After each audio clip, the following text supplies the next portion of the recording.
The Great Crusade was meant to unite humanity across the stars, both in terms of statehood but also in terms of philosophy and faith. Each rediscovered human world would be reintegrated into the Imperium through diplomacy or force, and then made compliant with the Imperial Truth. But what was the Imperial Truth and why did it ultimately fail? The Imperial Truth was a belief system centered around science, reason, and atheism.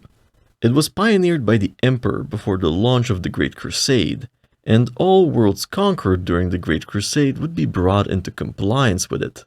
The Emperor believed that chaos gods and other ruinous powers gained their warp-born powers through the faith and beliefs of mortal creatures. So he thought that by abolishing all faith and saying that any warp phenomena are simply not yet explained by science rather than sorcery, he could weaken chaos. This belief would even drive a wedge between the Imperium and the Mechanicus in the early days of their reunification.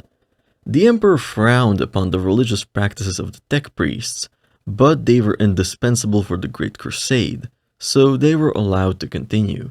However, the Imperium as we know it in the 41st millennium is very much centered around religion and the worship of the God Emperor. So what happened to the Imperial Truth? Simply, humans need something to cling to in the darkest of hours. Many cling to their gods, and when those beliefs are purged, there's nothing but darkness and despair. This would drive many worlds to rebellion and bring even more severe compliance efforts. Others would fall to the dark gods, and some would turn their faith to the Emperor, starting with Lorgar, the Primarch of the Wordbearers, and his text, the Lectitio Divinatus, leading to the Horus Heresy, and ending with the Imperial cult as we know it today. We will cover the onset of the Great Crusade, War Master Horus, and the start of his heresy in future episodes, so leave a like and subscribe.